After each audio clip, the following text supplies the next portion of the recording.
tanto o irmão Gabriel, como também o irmão Hugo Badini, sendo presbiterianos infiéis. Gabriel é um presbiteriano infiel.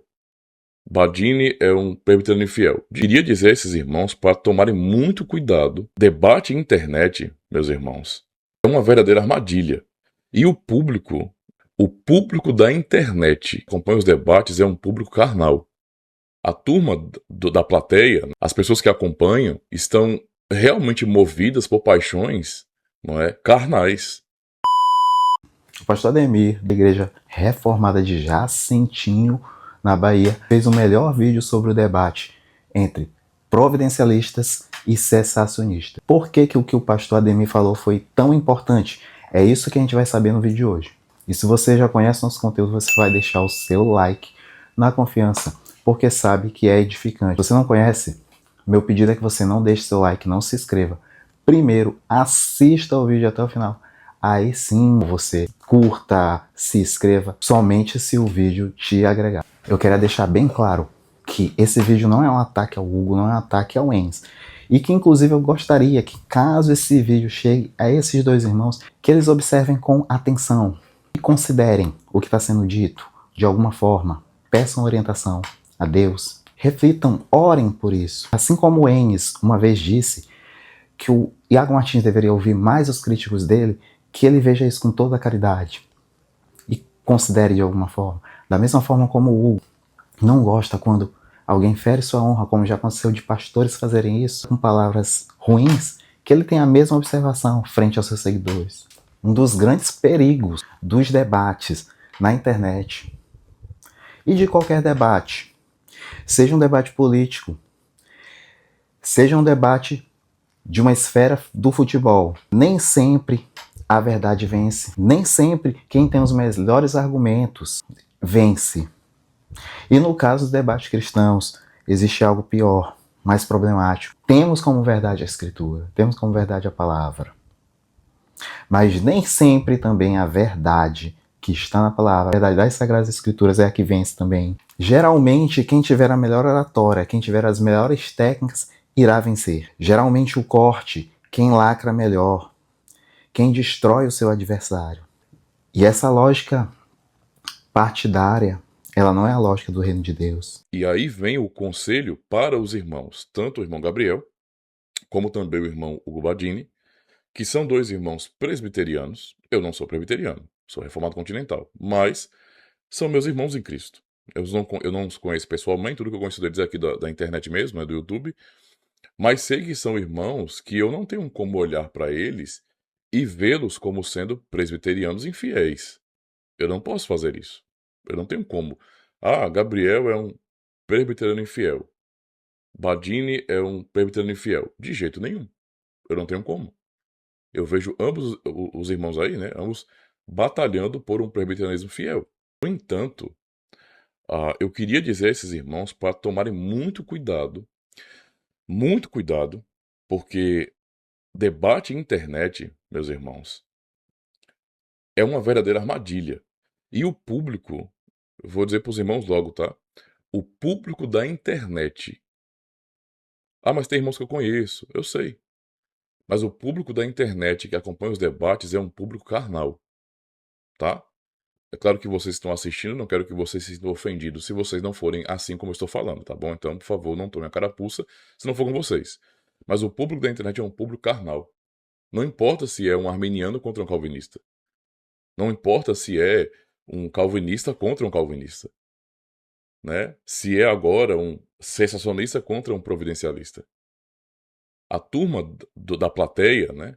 As pessoas que acompanham estão realmente movidas por paixões, não é, carnais.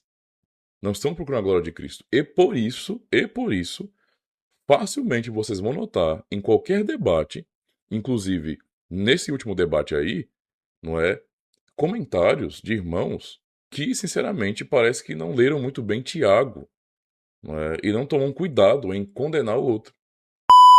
Mas um ponto também que é importante, trazido pelo pastor Ademir, apesar de existir lados como lados de time de futebol que estão doidos eliminar o seu adversário para fazer chacota dos próprios oponentes, aquelas próprias pessoas que estão do lado do Hugo, que estão do lado do Enes. Eu mesmo muitas vezes posso cair nesse erro por ter um canal no YouTube. O exemplo disso é quando você observa que o público deles, o tipo de comentário que eles fazem na própria live do debate, se você entrar nos comentários da live, do chat ao vivo, você vai ficar escandalizado. Porque muitos comentários são comentários maldosos, comentários que ferem a honra dos irmãos. E pior que isso, são comentários que ridicularizam a opinião tanto dos irmãos como dos seus seguidores. Por exemplo, se você ver esse tipo de comentários feitos por seguidores do Hugo.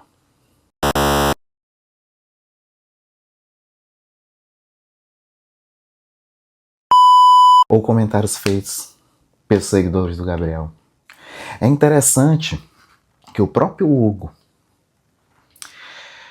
ele se sentiu ofendido quando determinado pastor fez um comentário sobre ele. Sabe, é muito chato, né, situações como essa anterior, porque, cara, não é, ainda que eu faça muitas brincadeiras às vezes, né, trocadilhos, eu não sou de ofender ninguém pessoalmente, sabe? Eu me policio muito quanto a isso. Eu não difamo ninguém, sabe? Eu realmente pego a teologia ruim da pessoa e me mostro a incoerência dela, isso é... E eu tenho me policiado, né? Aí é muito chato, né? Voltando à questão, é muito chato. Porque eu fiz o debate e eu defendi o sensacionismo. Então, eu defendi o sensacionismo, defendi a confissão de fé de Westminster, que o reverendo que me ofende moralmente subscreve, como o amigo dele, o Everton, também. Pô, eu tô defendendo coisas que o cara acredita e ele, sem motivo nenhum, vem me chamar de retardado. Pela segunda vez. A primeira vez, ele me chamou de retardado porque eu falei que eu creio que o batismo feito pelos pentecostais não é válido. Assim como a ceia que eles praticam não é válida. Então, isso e outras coisas, e a ortopraxia deles me fazem acreditar que eles são seitas. E por eu professar assim, ele me chamou de retardado. Mas veja, e aqui eu falo da mesma forma como o reverendo Ademir falou, que nem o Hugo nem o Gabriel encare isso como maldade, mas como um alerta. Qual é o verdadeiro objetivo? Qual é o verdadeiro objetivo aqui? De escolher um lado providencialista, escolher um lado sensacionista? É para a própria exaltação pessoal? Ou é para o bem do reino de Deus? Veja que Hugo se irrita quando fazem esse tipo de comentário. Mas veja bem qual é o tipo de comentário que aparece nos grupos dele.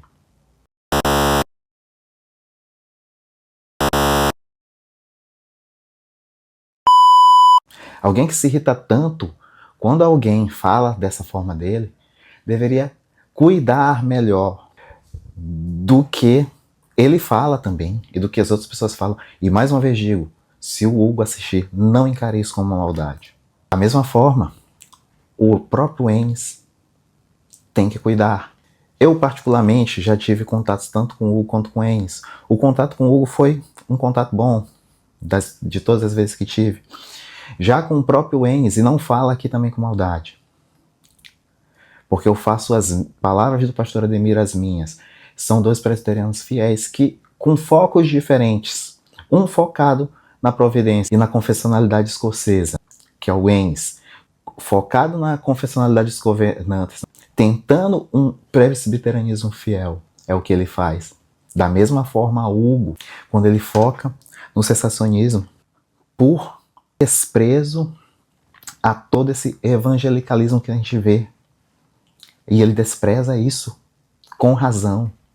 Quando os pastores da IPB se rendem a esse evangelicalismo também, ou a questões que não são da nossa tradição, beirando mais a uma igreja não pentecostal do que uma igreja presbiteriana, que por tradição é cessacionista, independentemente do nome, providencialismo. Mas eu vou explicar isso mais tarde, você vai entender. O próprio Enes, não posso dizer a mesma coisa sobre os contatos que já tive com ele, como uma experiência, A vez que eu falei com o Enes, talvez ensoberbecido pelos seguidores, ensoberbecido pela visibilidade que ele alcança, ao ponto de já tanto Iago Martins, que são canais grandes, quanto o Rodrigo Mocelin, já ter dado visibilidade para ele ter um livro que o prefácio é do Rodrigo. Talvez isso tenha ensoberbecido ele. Tem que ter cuidado. Porque uma vez fiz um comentário num vídeo que ele ridicularizou totalmente. E ele disse que eu foquei em alguma coisa que não era para se focar. Ele não entendeu o meu comentário e começou a dizer uma série de coisas lá. Após isso.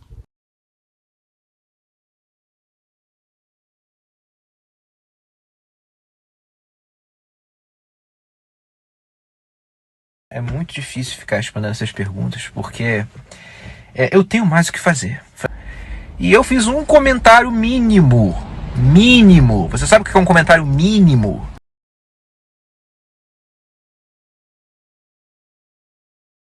No vídeo de react ao Victor Fontana, o Victor Fontana teceu críticas ao Rushdoony, mas eu discordei. Então eu fiz um comentário mínimo. Eu tava falando sobre o Rushdoony, um assunto mega complexo que o Victor Fontana levantou. Pelo amor de Deus, cara. Vocês não sabem distinguir o que é secundário do que é central.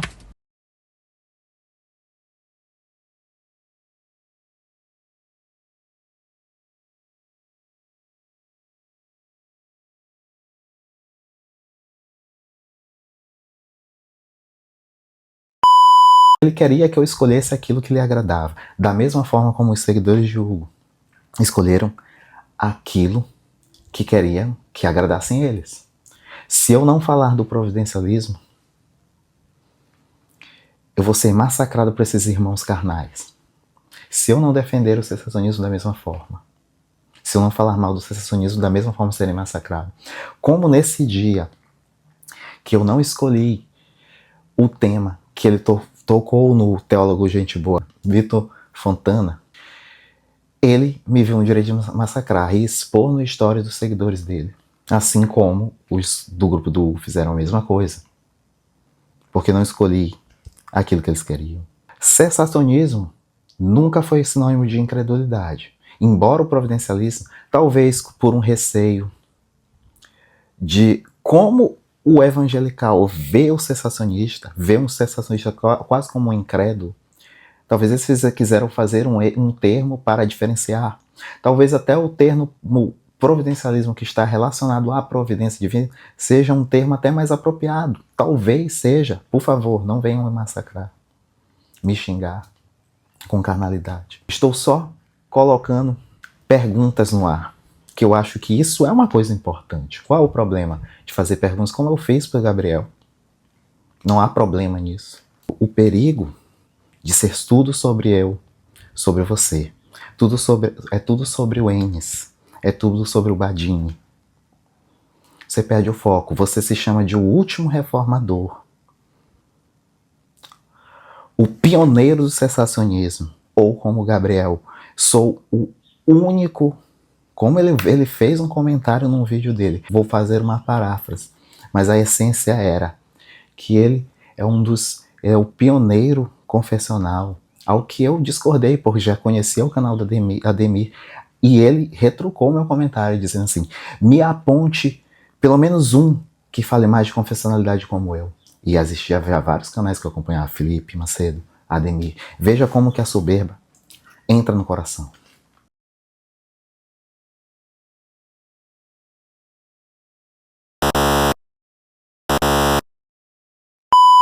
E Hugo, da mesma forma. Tem um certo grupo, que usa perfis de reformadores escoceses, de membros da Assembleia de Westminster. Tem posturas que já foram muito criticadas, tanto por mim quanto por Felipe Macedo.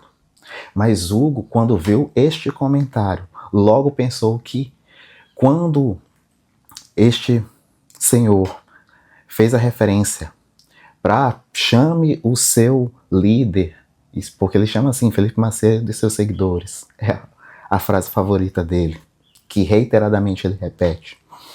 Quando ele fez essa declaração, Hugo tomou para ele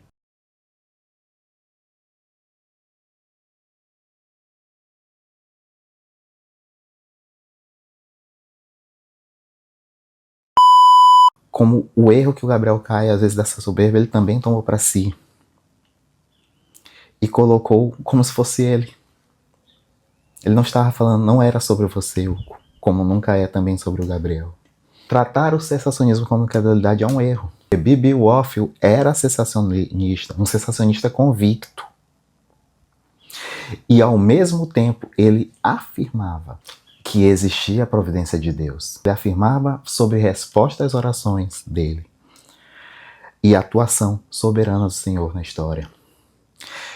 Logo, o sensacionismo nunca foi sinônimo de incredulidade. Isso não representa a tradição reformada clássica. Da mesma forma que experiências nunca foram sinônimos de doutrina. Isso é uma coisa que nós falamos muito aqui nesse canal, reiteradamente. Nós falamos que experiências pessoais não podem ser levadas como regra doutrinária. Esse é o erro que os providencialistas podem cair quando enfatizam as experiências pessoais dos escoceses. Aqui precisamos ter um equilíbrio, porque as experiências dos escoceses têm seu valor. É uma coisa que eu muito preconizo, que são os covenanters. E elas merecem respeito e não ridicularização, como fazem os seguidores do Hugo. Mas a gente deve lembrar bem que a Escritura fala que a única regra de fé e prática é a Bíblia. A Reforma Protestante trouxe um aforisma que foi do sola Escritura. Martinho Lutero dizia que qualquer ensino que fosse contrário à Escritura deveria ser rejeitado, ainda que este ensino fizesse chover milagre todos os dias. Temos que ter alguns cuidados. Não devemos cair num racionalismo frio, porque Deus responde nossas orações. A rainha da Escócia temia uma oração de John Knox, mais do que um exército inteiro. E Deus é o Deus da providência, embora isso independentemente de qual termo você quer abraçar e de qual grupo você quer fazer parte. Deus sempre agiu de maneira extraordinária. Independentemente de cano de revelação, está fechado, está completo. Nem incredulidade, nem experiência espiritual mística é o que está em jogo, mas sim a nossa submissão à Escritura, mas principalmente nossa gravidade enquanto homens cristãos que somos. E fugir da carnalidade que esses grupinhos trazem, ridicularizando um irmão ou outro. Onde está a sua masculinidade? Isso é sinônimo? Não é. Logo te afirmo. Portanto, o providencialismo não é um perigo, assim como o sensacionismo como termo ou o providencialismo como termo que eles estão usando. Mas sim, o perigo que exige em tudo isso é vaidade, orgulho, espírito de contenta, de espírito faccioso. Isso sim é um problema. A internet produz essa sensação perigosa. Você passa a defender um ponto com unhas e dentes. E depois um influenciador. E logo depois acaba continuando cego. Você pode perceber que não está defendendo a Cristo, e sim o seu próprio ego. John Owen já nos alertava que o conhecimento, sem a mortificação, ele alimenta o nosso próprio orgulho. E o apóstolo São Paulo dizia que o conhecimento ensoberbece, porém o amor edifica. Talvez seja isso que precisamos entender. Se você gostou do nosso conteúdo, agora sim você pode curtir, se inscrever, mas principalmente compartilhar para quem precisa. E o convite final é que você assista esse vídeo.